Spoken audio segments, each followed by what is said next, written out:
그 제주도에 있는 그 김영 미로 마을에 가보신 분 계세요? 여긴 안 계신가 보네.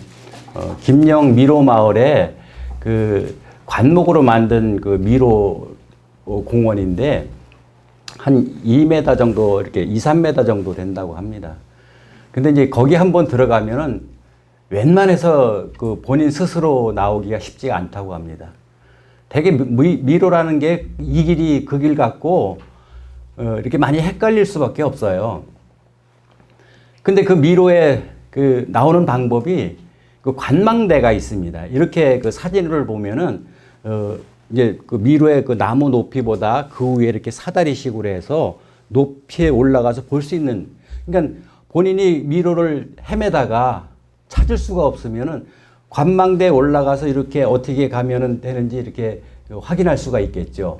아니면 관망대에 있는 사람들이 뭐 이쪽으로 가라든가 저쪽으로 가라든가 이렇게 뭐 이렇게 알려줄 수도 있고. 그래서 그 미로라는 것을 제가 이렇게 뭐 잘은 모르지만 참 우리 인생에 우리 삶에 그 이렇게 비슷한 상황이 아닌가. 우리 삶도 한 치 앞을 볼 수 없을 정도로 정말 앞이 보이지 않는 그런 삶이라는 거죠. 근데 이스라엘 백성들은 430년 동안 그 미로에 갇혀서 정말 그냥 갇혀 있는 것이 아니라 배고픈 고통을 겪었고, 그리고 힘든 노동을 했어야 되고, 억울한 일을 430년 동안 몸으로 계속 겪어왔다라는 거죠. 우리 인생이란, 우리 신앙생활이라는 것은 어디서 와서 어디로 가는지를 아는 것이 우리 신앙입니다. 신앙생활입니다. 근데 우리가 미로에 갇혀있는 그런 삶을 산다고 했을 때 하나님 보시기에 얼마나 가슴 아팠겠습니까? 그래서 우리가 제가 이제 지금부터 십계명을 이렇게 말씀을 증거하려고 하는데, 우리가 그 미로에서 하나님께서 이스라엘 백성을 인도해 내는 과정에서 이 출애굽 사건을 떼어놓고는 우리가 충분히 이해를 할 수가 없습니다. 그래서 십계명이 나오기 전에 20장에 보면은 십계명이 나오기 전에 출애굽 사건을 상기를 시킵니다. 그것이 왜 그러냐? 십계명은 출애굽 사건과 연계하지 않고는 우리가 충분히 그 상황을 이해할 수가 없다라는 말씀입니다. 그래서 오늘 십계명을 말씀드릴 것인데, 먼저 출애굽 3장을 제가 봉독을 했습니다. 근데 출애굽 그 사건이 시작되면서 제일 먼저 모세를 만나죠.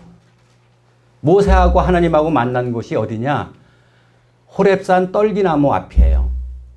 보통 이제 우리가 떨기나무 하면은 뭐 생소하긴 한데, 뭐 우리 가시덤불 같은 그런 나무를 생각해도 되고, 그 다음에 저는 개나리하고 가시덤불하고 그 중간 합쳐진 것이 아닌가. 물론 개나리 꽃은 아니지만 정말 볼품 없고, 그리고 이제 뭐 그렇게 아름답지도 않은 그런 쓸모없는 나무라는 거죠. 뭐 관목으로 쓸 수도 없고. 근데 모세가 호렙산에 올라갔을 때 떨기나무에서 불이 타는 것을 목격을 하지 않습니까?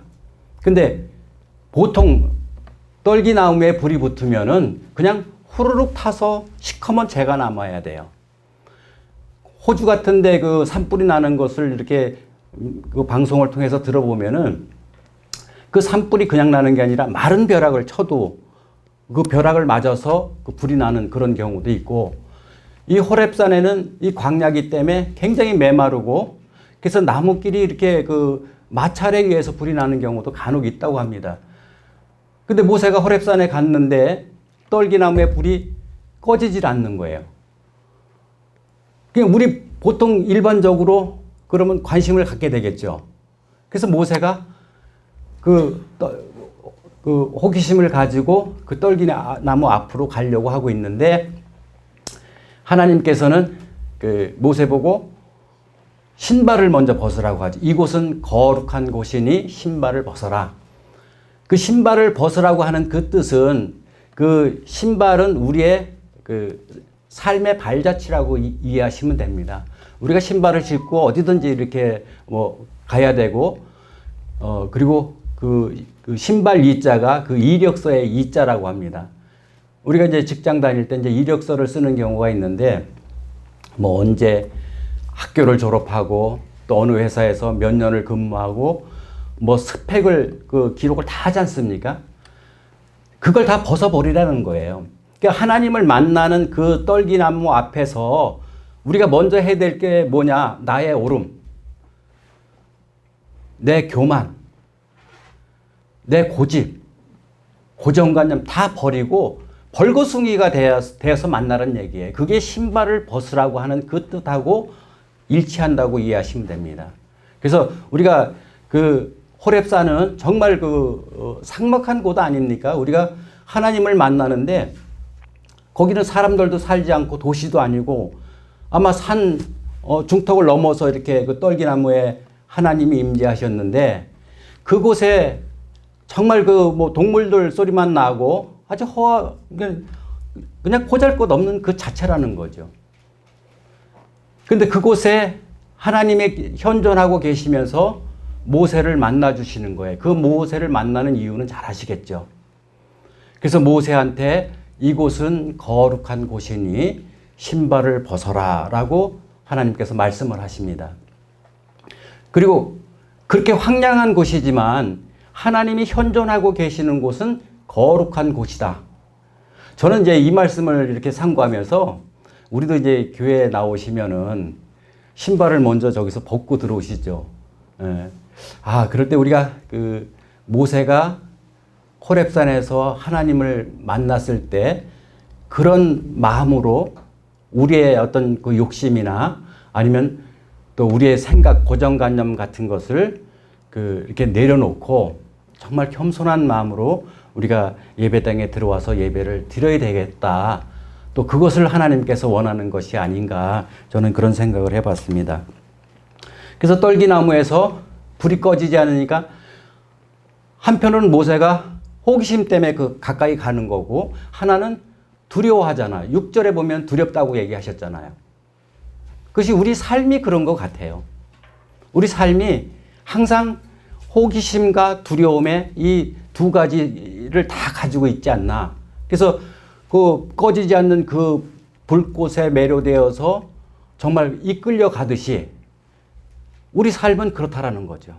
예를 들어서 내가 정말 그 아름다운 여인을 만나서 교제를 하고 있어.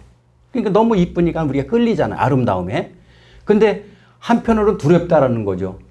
그 정말 내가 모든 거하고 바꿀 정도로 좋아하는 그 여인이 떠날 수도 있잖아요.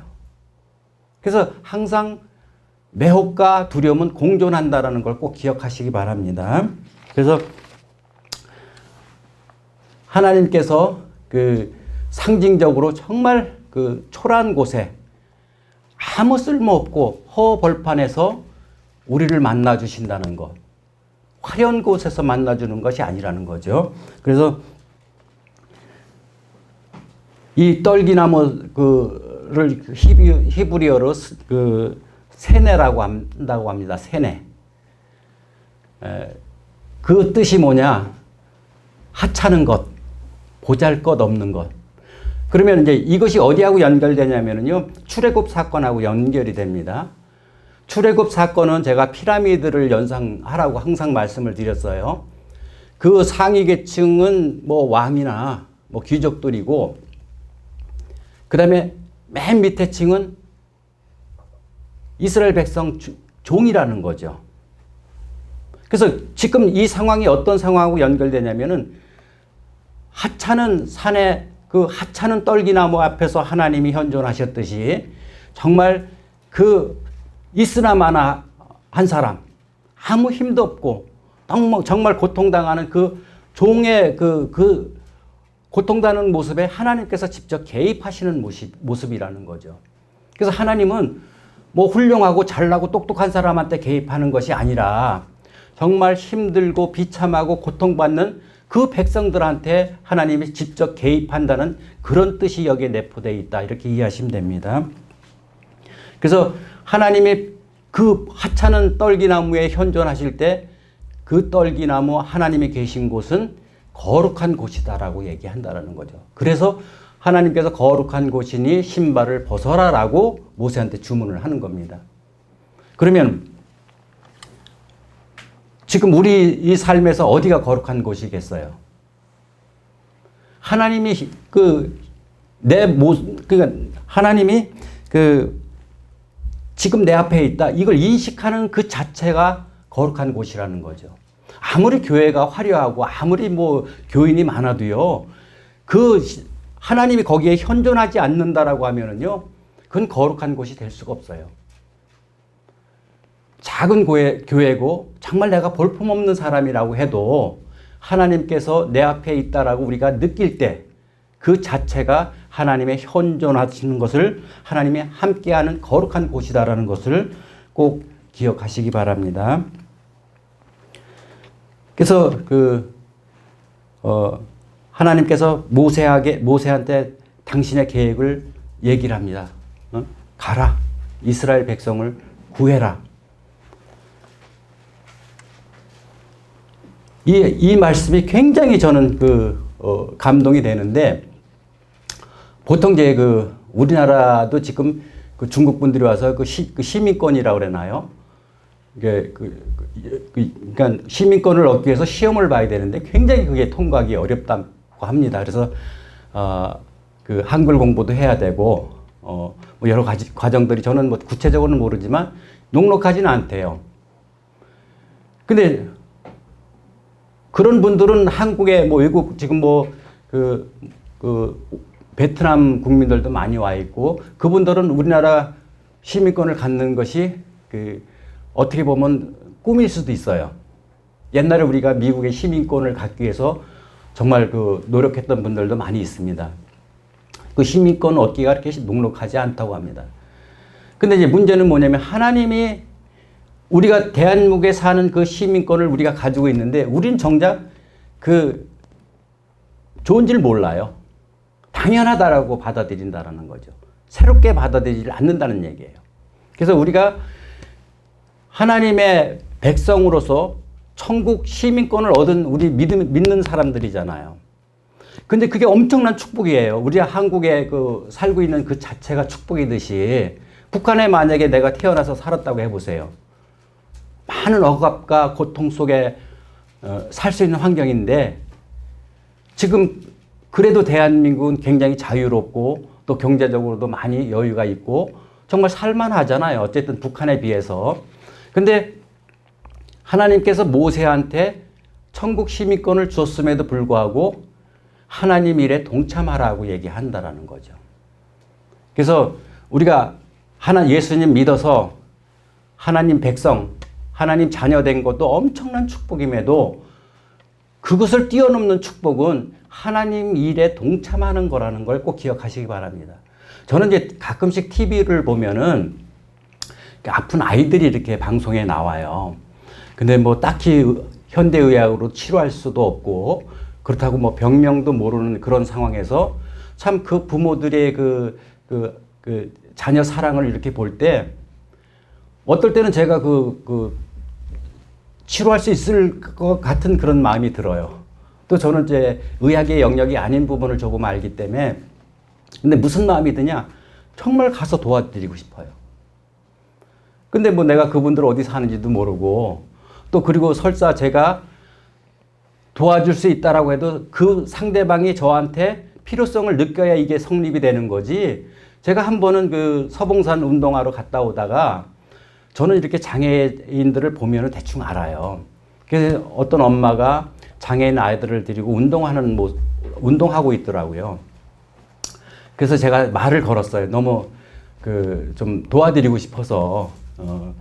그래서 이제 말을 걸으니까 어떻게 장애인인지 알았냐고 오히려 저한테 되묻더라고요. 그래서 저는 우리 아들이 장애가 있어서, 그래서 저는 보면 압니다. 그래서 이러이러한 좋은 치료가 있으니까 한번 관심 있으시면은 뭐 연락을 한번 주십시오 하고 제가 명함을 드린 적이 있는데, 뭐 연락은 전혀 안 왔습니다. 근데 이제 그럴 때마다 제 한계가 있는 거죠. 제 마음이 그런데 제 마음이 그렇게 아픈 아이들 보고 어려운 그 고통당하는 우리 장애인들 보면 제 마음이 그런데 하나님 마음은 어떻겠어요? 그래서 저는 늘 그런 생각을 합니다. 저도 지금까지 우리 주원교회를 하기 전에는 하나님의 자녀, 하나님의 백성으로 살았는데 이제 하나님의 일에 동참하는 마음으로 우리 주원교회를 이끌고 싶은 거예요. 저도 물론 또 하나님의 일에 동참을 해야 된다라고 생각을 하고 있고 하나님께서 그런 음성을 주시는 거예요. 광영아, 정말 세상에 아픈 사람들이 너무나 많이 있어. 응? 나와 함께 그들한테 도움을 줄 수 있겠니? 저는 아멘입니다. 그래서 그런 정말 하나님의 일에 그 작은 일이지만 제 힘을 보탤 수 있다라고 하면은요, 저는 그걸 가장 큰 축복으로 생각하고 있습니다. 그리고 이제 3장 14절에 보면은 그 모세가 그렇게 얘기를 이제 이스라엘 백성한테 가라. 그러면 모세가 그러면 누가 보내서 이스라엘 백성에 갔다고 얘기를 해야 됩니까? 나를 보낸 이가 누구이니까? 그러니까 성경에는 나는 스스로 있는 자다 이렇게 말씀을 하시잖아요. 그 말은 나는 나다라는 얘기예요. 이게 우리 얼핏 보면은 그 하나님께서 그냥 나다 하고 하는 것이 대답인 것 같은데 한편으로는 대답이 아닐 수 있다라는 거죠. 그 얘기는 뭐냐? 너희들 세상의 언어로 나를 다 설명할 수가 없어. 너희들 경험으로 나를 다 이해하지 못해. 이 말씀이라는 거죠. 그리고 나서 나는 아브라함의 하나님, 요셉의 하나님 이런 말씀을 하신다는 얘기죠. 그들 아브라함의 삶에 하나님이 개입이 돼서 그 대가 끊기는 그런 급박한 상황에서 하나님이 아들을 주셨잖아요. 하늘의 별만큼 수많은 아들을 주셨어요. 그걸 그렇게 인도한다라는 그런 말씀이에요. 그래서 하나님께서는 모든 생명을 생존하게 하시는 분이에요. 첫 번째, 야훼 하나님은 우리가 내가 뭐 스스로 나오고 싶어서 나오는 건 아니잖아요. 그죠? 하나님께서 우리를 살게 만들어 주시는 거예요. 생명을 주시고. 그러니까 저뿐만 아니라 하다못해 풀 한 포기 또 개미 한 마리까지. 근데 많은 분들이 신앙생활 하면서 나는 크리스찬들은 하나님께서 보내심을 받았다라고 얘기를 합니다. 근데 문제는 뭐냐 하면은 나만 하나님께서 보내셨다. 나만 하나님께서 특별히 사랑하신다. 이 잘못 알고 있는 부분이 굉장히 크다라는 거죠. 내가 미워하는 사람, 내가 싫어하는 사람도 그분도 하나님이 보내신 분이에요. 그래서 정말 나와 관계가 안 좋고 정말 미워하고 정말 싫은 사람이라고 하더라도 그분도 하나님이 보내셨지. 그러니까 나와 그 사이에 하나님이 계신다라고 생각하면은요, 우리가 다른 사람을 대하는 태도가 달라진다라는 거죠. 그리고 두 번째는 하나님께서 다 행복하게 살아라라고 말씀하십니다. 그러니까 누구는 행복하고 누구는 힘들게 살고 고통당하고 이것이 아니라 모든 사람은 다 내가 보냈으니 모든 생명을 가진 사람들은 다 행복해야 된다라고 하나님께서 말씀하십니다. 근데 하나님께서는 430년 동안 종살이하면서 고통받는 그 모습이 들리고 보이는 거예요. 그래서 직접 하나님께서 개입을 하신다라는 거죠. 근데 이제 문제는 뭐냐면 여기서 나오는 거예요. 430년 동안 종의 모습으로 종의 그 삶을 살아오신 분들이 시키는 일만 하는 거예요. 그냥 미로 속에 430년 동안 갇혀 있으니까 미로를 밖으로 내놔도 어디로 갈지를 모르는 거예요. 그래서 하나님께서 모세를 통해서 그 출애굽 20장에 십계명을 이스라엘 백성들한테 알려줍니다. 그래서 그 십계명은 이스라엘 백성들의 이정표라고 보시면 돼요. 지금은 뭐 내비게이션이 있어서 뭐 어디 지역을 찾아가는 것은 일도 아니에요. 근데 몇십 년 전만 해도 정말 물어 가야 되고 양갈래끼리 만나면은 정말 난감할 때가 많이 있었습니다. 근데 이스라엘 백성들이 정말 폐쇄적인 삶에서 스스로 뭘 할 수 있는 그런 상황도 안 나오는 거예요. 정말 쓸모없고 있으나 마나한 사람들로 완전히 퇴화돼 버린 거라는 거죠. 우리가 36년 일제를 겪었잖아요. 근데 일제 잔재가 아직도 남아있다고 합니다. 아직도 일본어 쓰는 뭐 빠케스 이런 건 다 일본어고, 그런데 430년 동안 종살이를 한 그 백성들이 뭔가 스스로 뭘 할 수 있는 상황이 안 나오는 거예요. 그래서 나는 이스라엘 백성들한테 나는 너의 하나님이 되고 너는 내 백성이 되자, 이런 그 신의 산 언약을 한 거라고 이렇게 봅니다. 근데 나는 어디서 와서 어디로 가는지를 아는 사람이 있어요? 안다고 한 사람이 있죠. 제가 여기다 메모를 해놨는데, 예수님께서 요한복음 8장 14절 한번 찾아보겠습니다. 요한복음 8장 14절.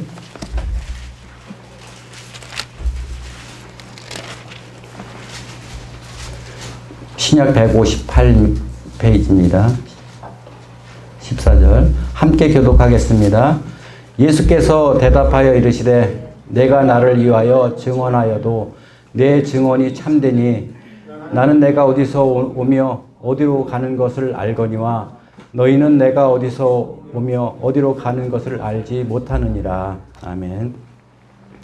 예수님은 어디서 왔는지 어디서 가는지를 안다고 얘기를 합니다. 그래서 이것이 출애굽 사건하고 예수님 사건하고는 항상 같이 일맥상통한다고 보시면 됩니다. 결국 십계명을 이스라엘 백성에게 줬는데 그것 가지고도 충분히 안내가 안 되는 거예요. 어디로 가야 되는지를 못 찾아가는 거예요. 그러니까 이정표를 줬는데도 수도 없이 그 이정표를 가지고 울타리를 치고 방향을 잃어버리고 이런 상황이 지속되다 보니까 예수님이 이 땅에 오시는 그런 결과까지 생기게 되는 거죠. 그래서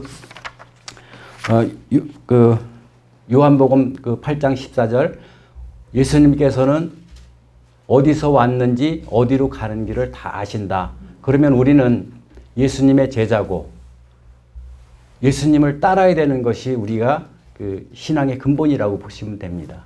너무 신약에는 자세히 나와 있으니까요. 하나님은 능력 있고 힘 있고 권력 있는 사람을 쓰는 것이 아닙니다. 하나님은 깨끗한 사람을 쓰십니다. 착하고 선하고 겸손하고. 여러분들은 지금 마음 상태가 어떻습니까? 우리가 신앙생활 한다는 것은 우리가 복을 받기 위한 것이 아니라 내 스스로 낮아지며 내 스스로 겸손하며 내 스스로 선하게 살려고 노력을 해야 됩니다. 끊임없이 악의 유혹을 받을 때마다 그때마다 내 스스로 기도하면서 하나님 앞에 벌거숭이가 되어야 된다는 것입니다. 오늘은 말씀을 정리하려고 하는데요. 이게 십계명이다 보니까 계속 이어집니다. 한 5, 6회 정도 이어질 건데, 그래서 오늘 말씀을 정리하면서 다시 이제 제1계명으로 넘어가고 한 5분 정도 더 하고 마칠 겁니다.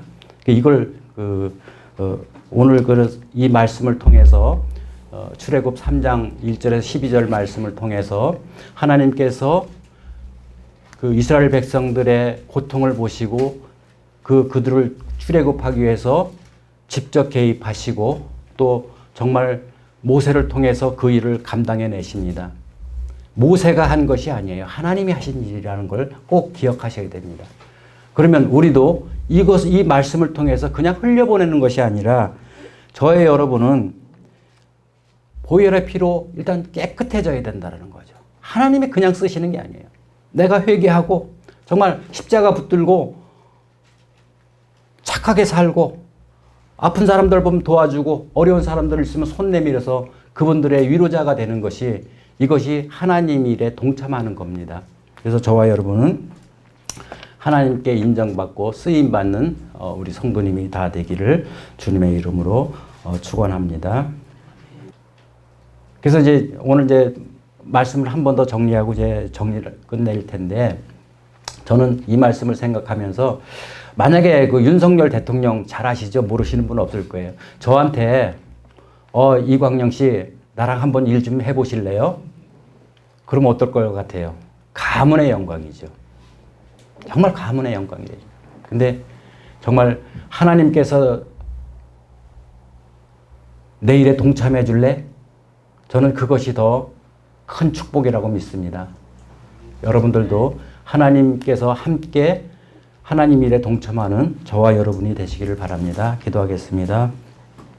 사랑의 하나님 감사합니다. 오늘 십계명을 우리가 시작하고 있습니다.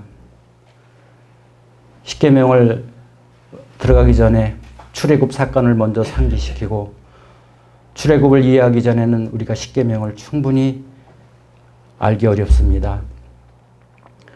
무엇보다 고통받는 이스라엘 백성들을 보시고 듣고 그들을 위해서 모세를 부르셨습니다. 하나님께서는 잘 먹고 잘 사는 사람들도 좋겠지만 무엇보다 비참하고 고통받는 사람들의 그 기도 소리를 들으시는 하나님이십니다. 이제 우리 주원교회를 통해서 하나님의 뜻을 이뤄드리는 귀한 축복의 통로가 되게 도와주시옵소서. 감사드리며 예수님 이름으로 기도드렸사옵나이다. 아멘.